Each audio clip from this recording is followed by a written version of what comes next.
Hello, everyone. I'm Donna Moat from ATL. It's my pleasure to introduce the presenter for this session on griefs and uncertainties of airport chaplains in the year 2020. Our presenter is Kathy Malcolm Hall, who is a therapist of many decades of practice, some 35 years experience in working with individuals, couples, and congregations. And Kathy has developed an amazing repertoire of expertise in dealing with griefs and uncertainties. So it's our pleasure to have her with us for this presentation. Thank you all so much. I am so honored to be among you today. I've worked at organizing the material and presenting to you because I think of it as an honor to give the gift of organizing information and helping you all interact around these ideas. You all are such a gift to the world. And so I feel honored to be able to bring this gift to you. I hope you experience it that way. We will be going through 3 different segments, and they are very complicated in their monikers. The first one is called What? The second one is called Why? And we will end the third one, which will be largely about resources, and that will be the How. So as Donna said, I've been in private practice for 35 years. My specialty is really around connecting. I am working on a PhD in imago therapy, which is essentially a relationship paradigm therapy. And so true to that experience in my life, I want to help you all connect to yourselves and connect to each other, even on this Zoom call. So I will present some material, lead some reflections, and then be a part of the community here of the folks on the Zoom platform with me, facilitating their connection to themselves as well as to each other. So in the spirit of that, I would appreciate the folks that are sharing the Zoom platform with me today to introduce themselves. You may know them. I don't, so I'd love for each of them to speak, introducing themselves and saying a bit about why they showed up today and what they'd like to get out of it. So tell me who you are, where you're from, and what you'd like to experience today. And Donna, I'm going to pick on you first since I know you. I'm Donna Moat. I serve at ATL, Hartsfield-Jackson Atlanta International Airport. I'm here because I've experienced this entire year as one huge grief, and particularly with respect to the work that I have done for nearly 7 years and have enjoyed so much at ATL. Not quite sure how to deal with the possible permanent loss of that work. Thank you. Pierre, would you mind? I'm thinking of what to say. Thank you. So I'm Pierre in Charles de Gaulle, Paris. I'm also the president of the IACAC. Well, I'm here first because we're organizing that, and for the pleasure to meet you, sort of, and to learn from you and from each other. Personally, I've gone through many losses those past few years in my personal life, and that have impacted me very much. So I've learned a lot, and I'm learning a lot on that experience. And here at the airport, we're facing the loss of job and the uncertainties of people who work at the airport. Sometimes passengers, a bit less. There are not many passengers, we have to say so. How to respond to those people facing all sorts of losses and uncertainties for their future, the future of their family and their job. So. Thank you, Pierre, and thank you for reminding me of that big part of your all's work, which is companionship. You're here to understand your own loss and metabolize your own loss and be in community around your own loss, but you're companioning others, of course. Thank you. Thank you. Mary. I'm Mary Holloway. I'm at Melbourne Airport in Victoria, Australia. I'm secretary of the International Association. Have been for more years than I want to count now, but it's a passion of mine, airport chaplaincy, and I love it. I'm also here because we're organising the conference, but because I wanted to get up in the middle of the night and be here, because it is 1:45 in the morning here. Oh my goodness. For me, we've been in lockdown here in Melbourne now for nearly 2.5 months, with the likelihood of another 2 to 3 weeks. So it has been a real grief for our city, for us to have been in such conditions, to loss of our freedom to move around as we want to. I'm sorry, my voice is croaking. And of course, Melbourne Airport is operating at 1% of its normal operation before COVID. So many people have lost their jobs. There's a high level of grief in the airport. There's a high level of grief for us who are still remaining. And it's a time that being part of the association and being able to share with other chaplains who are facing similar situations in their airports across the world does stop you feeling so isolated and alone in what you're doing. Yeah, wow. Well, thank you so much for being up in the wee hours. That's all right. I am honored by that gift to your community, and I personally appreciate it. So, and I hear you so clearly saying how much grief Melbourne's in the airport, functioning only at 1%. So I'll be addressing those losses, helping you all sort of host each other in those losses and make space internally for yourselves in the most healing way. So thank you, Mary. Thank you. Pauline.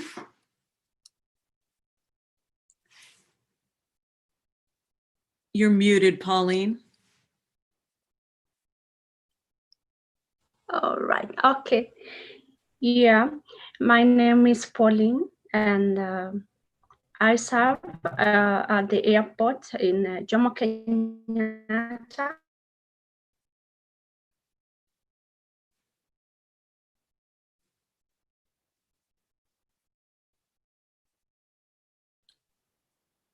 Paulie's signal seems to have dropped.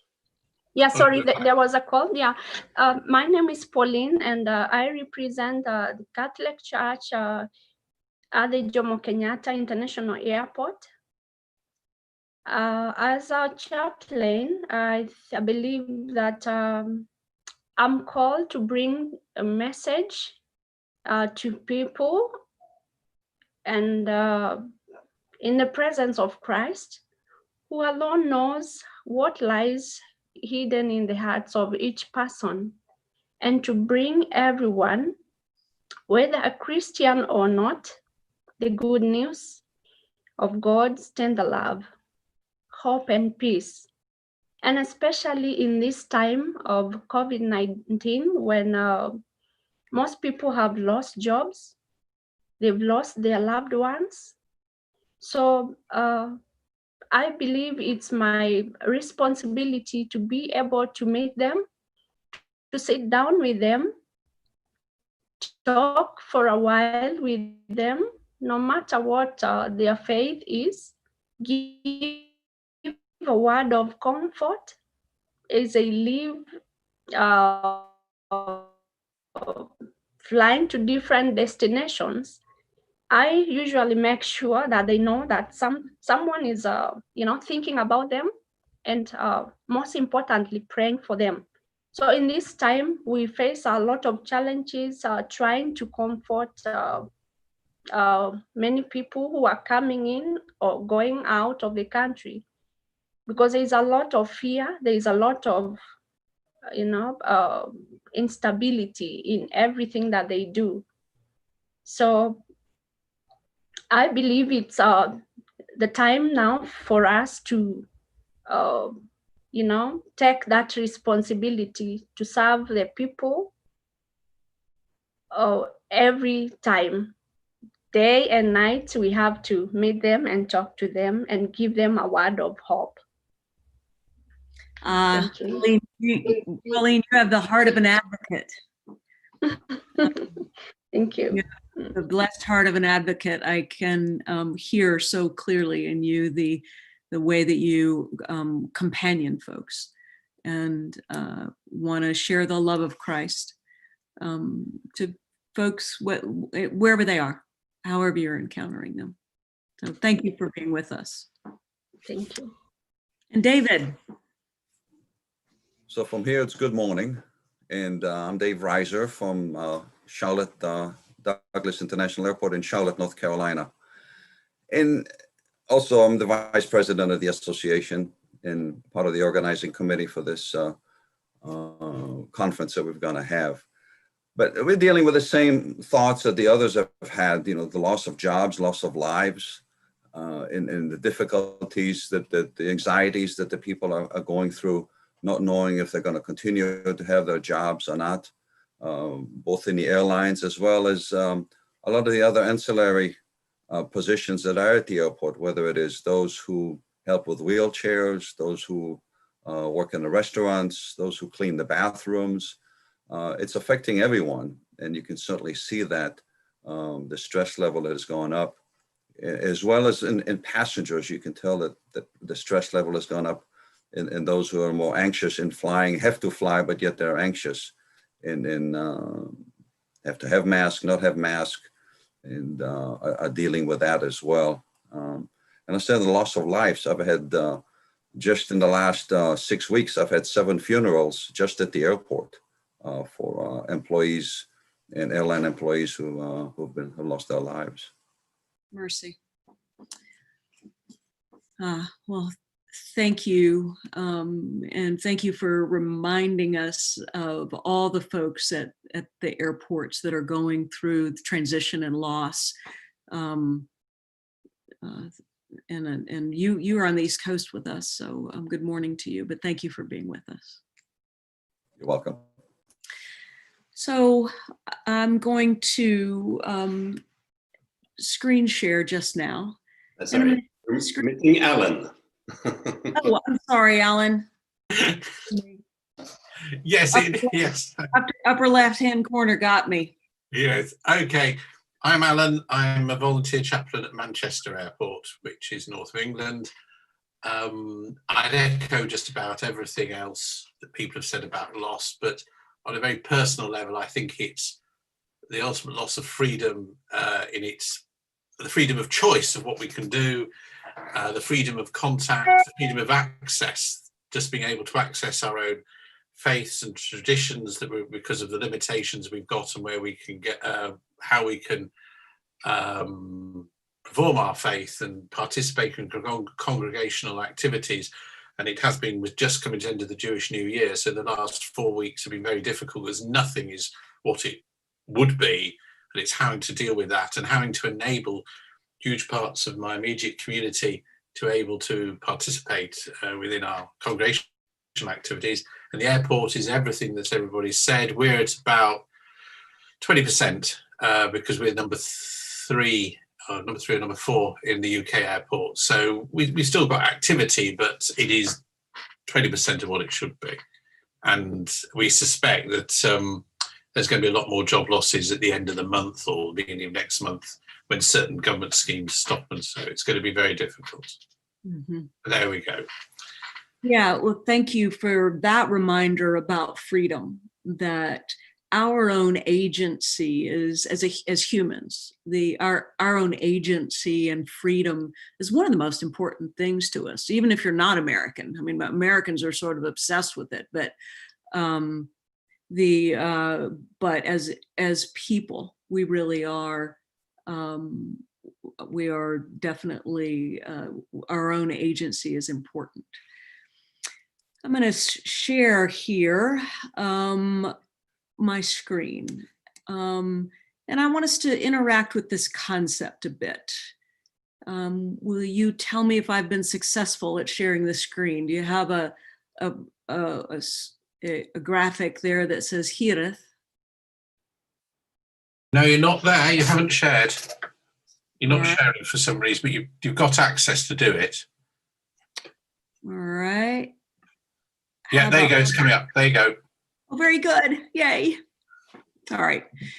So Hirith, I think I am saying that correctly, is a Gaelic word and a Gaelic concept. And I'm just going to read it. Of course, you can read it, but I'm going to let you relax there a bit and take it in as I read it a couple of times. Hirith is a homesickness for home, to which you cannot return, a home which maybe never was. The nostalgia, the yearning, the grief for the lost places of your past.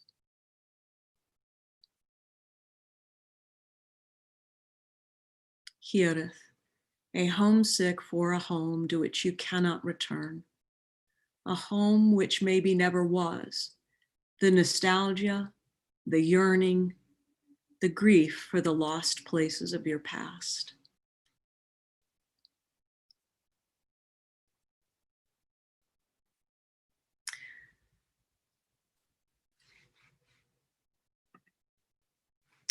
So I chose this concept to begin with because I believe that this is what we are suffering from worldwide.